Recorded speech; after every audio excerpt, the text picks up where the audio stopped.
എത്രയും പ്രിയപ്പെട്ട കുട്ടി, ഞാൻ എപ്പോഴും പറയുന്നു, നീ എല്ലാ ബന്ധങ്ങളെയും ബഹുമാനിക്കണം.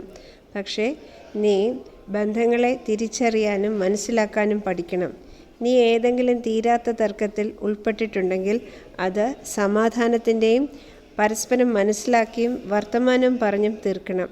ഇത്രയും ചെയ്തിട്ട് നീ ക്ഷീണിച്ചു പോയിട്ടുണ്ടെങ്കിൽ പിന്നെ അതിനെ അതിൻ്റെ വഴിക്ക് വിടുക. ദേഷ്യവും പ്രതീക്ഷകളും പരാതികളും പരിഭവങ്ങളും അതിനെ അതിൻ്റെ വഴിക്ക് പോകട്ടെ. ക്ഷമിച്ചും മറന്നും മുന്നോട്ട് പോകുക. നീ ചെയ്യാത്ത കുറ്റങ്ങൾക്ക് നീ മാപ്പ് പറയുകയേ അരുത്. പിന്നെയും പിന്നെയും ഉള്ള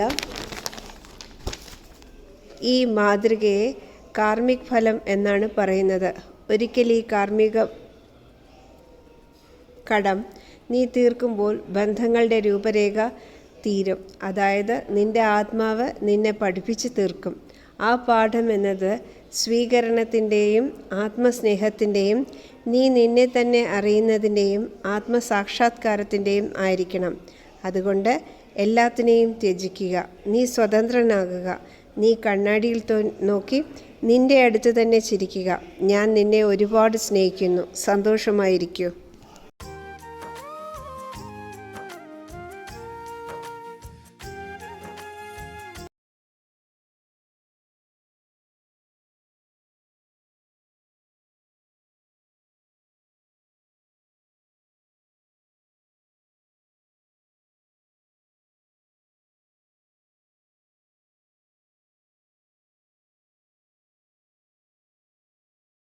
स्वतंत्रताने जीवा.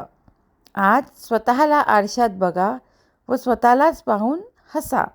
एक छानशी मिठी द्या आणि नेहमी विश्वास ठेवा की मी तुमच्या सोबतच आहे व तुमच्यावर खूप प्रेम करतो.